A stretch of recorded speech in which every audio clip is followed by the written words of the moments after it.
baru lahir kita bilang dia berlumuran dosa.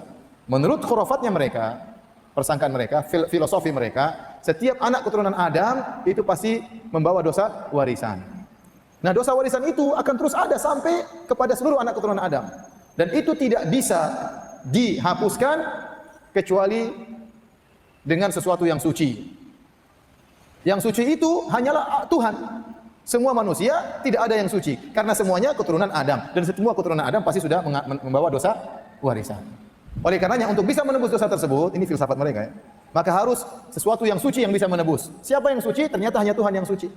Nah, Tuhan kalau turun ke bumi nggak bisa dengan model Tuhan yang sekarang, maka harus menjelma menjadi seorang manusia atau mengirim anaknya, kata mereka. Sebagian mereka mengatakan Isa adalah Allah, Allah adalah Isa. Kalau gitu terpaksa Allah Subhanahu wa taala ya, ta'ala Allah amma yaqulun uluwan kabira, maka dia harus menurunkan levelnya kemudian menjadi bayi dalam perut Maryam. Supaya ada sesuatu yang lahir dari zat yang suci, tidak ada dosa warisan. Kalau lahir dari manusia pasti ada dosa warisan. Paham sampai di sini? Paham filosofi mereka? Itulah kenapa Allah harus turun masuk dalam perut Maryam, jadi anak bayi, kemudian dalam perut ibunya ya. Kemudian sudah besar lahir disusui oleh ibunya, keluar dari rahim wanita, keluar dari kemaluan wanita, ya. Ini Tuhan ceritanya masuk dalam perut manusia. Ini semua sangat tidak logis. Bantahannya mudah, kita bilang, bukankah Maryam juga manusia? Maryam manusia tidak? Maryam ada dosa warisan atau tidak? Ya sama saja, Tuhan numpang sama ada yang punya dosa warisan. Kata mereka Maryam sudah dibersihkan, tidak ada dosa warisannya lagi. Nah, kalau Maryam bisa dibersihkan, ya sudah tinggal bersihkan saja, ngapain pakai Allah turun ke bumi kemudian masuk dalam perut manusia. Paham sampai sini? Tayyib. Akhirnya Nabi Isa harus ditugaskan anak Tuhan untuk bisa menebus dosa warisan tersebut. Caranya dia harus disalib. Caranya harus jadi disalib. Tayyib. Saya tanya sama antum, kalau orang Nasara pelaku maksiat, dia di dunia dia minum khamar, dia berzina, dia melakukan kejahatan, berarti terkumpul dalam dirinya dua dosa. Dosa warisan bawaan dari sejak lahir sama dosa yang dia buat sendiri. Paham? Baik. Kemudian Nabi Isa disalib, berarti yang dibersihkan yang mana? Semua dosa apa cuma dosa warisan? Kalau mereka bilang semua dosa, ya sudah maksiat saja sebanyak-banyaknya, enggak ada masalah. Tapi kalau kata mereka yang dibersihkan cuma dosa warisan, lah dosa warisan dibandingkan dengan dosa ini enggak ada bandingannya. Terus apa faedahnya susah-susah Nabi Isa disalib? Ternyata yang dihapuskan cuma dosa warisan, cuma makan buah. Dibandingkan dengan kemudian membunuh, berzina, merampok dan yang lainnya, paham? Terus apa fungsinya? Apa faedahnya kalau sampai-sampai Tuhan harus turun, harus disalib? Gara-gara hanya ingin bersihkan dosa warisan, toh ternyata dosa yang lain tidak terampuni.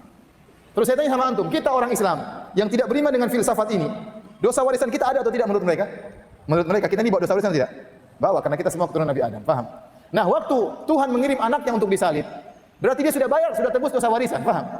Berarti dosa warisan kita sudah bersih atau tidak? Utangnya sudah dibayar, paham?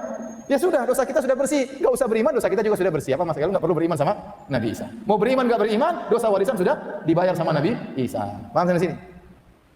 Nah, kalau ternyata memang Nabi Isa diutus untuk disalib, kenapa dalam Injil disebutkan waktu tentara Romawi datang Nabi Isa ketakutan, gelisah, sampai sembunyi dari kejaran orang-orang Yahudi? Harusnya Nabi Isa mengatakan, silakan saya lagi di sini. Ini yang saya tunggu-tunggu sejak dahulu. Kalian hendak menyalibku, paham? Harusnya orang-orang Nasara berterima kasih kepada orang-orang Yahudi yang berhasil menyalib Nabi Isa. Kalau tidak ada orang Yahudi menyalib Nabi Isa, maka dosa tidak akan tertebuskan.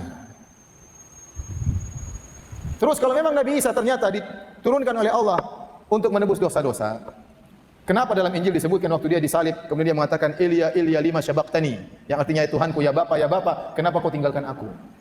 Kenapa kau tinggalkan aku? Ini semua khurafat, akhirnya menimbulkan pernyataan Nabi Isa adalah anak Tuhan yang tidak pernah diucapkan oleh Nabi Isa sama sekali. Khurafat dosa warisan. Khurafat dosa warisan ini tidak pernah disebutkan oleh nabi-nabi sebelumnya. Apakah nabi-nabi sebelumnya pernah cerita ini? Enggak pernah cerita. Kok tiba-tiba muncul khurafat itu belakangan?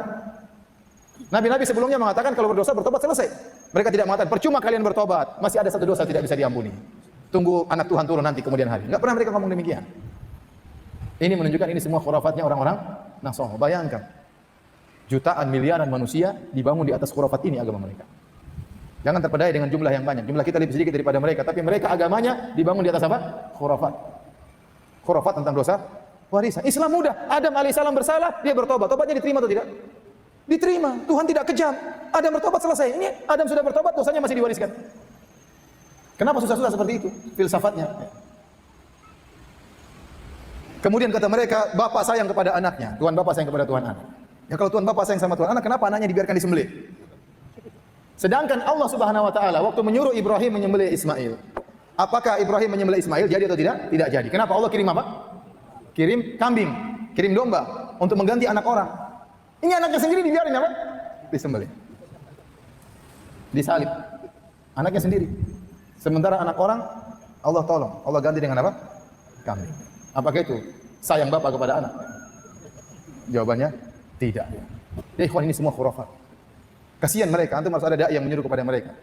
Saudara-saudara kita yang masih terjerumus dalam khurafat seperti ini, harus ada dai yang menjelaskan kepada mereka, ini khurafat yang menyebabkan mereka terjebak dengan pemikiran seperti ini ya.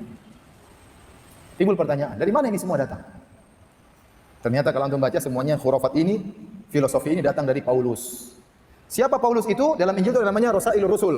Ada risalahnya Paulus, surat-surat Paulus yang Paulus tulis. Siapa Paulus ini? Paulus ini bukan muridnya Nabi Isa, bukan juga murid-muridnya Nabi Isa. Dia bukan sahabat, dia bukan juga tabi'in, paham?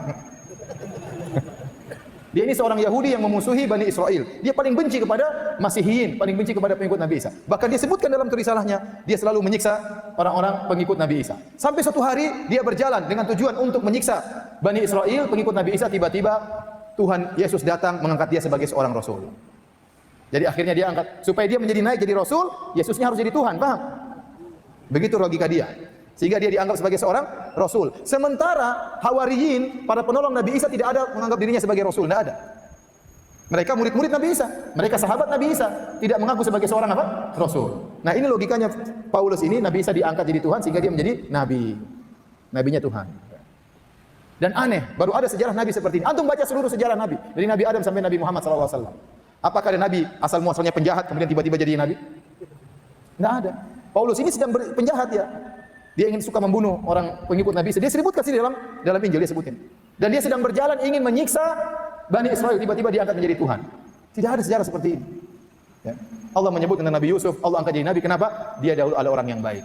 Kadzalika najzil muhsinin. Demikian kami beri balasan kepada orang yang baik. Dalam ayat banyak. Demikian kami beri balasan kepada orang yang baik sehingga kami angkat dia menjadi seorang nabi. Kami angkat dia sebagai seorang rasul. Kenapa dia orang baik? Ini sekarang enggak, karena dia penjahat. Maka kami angkat dia menjadi seorang rasul.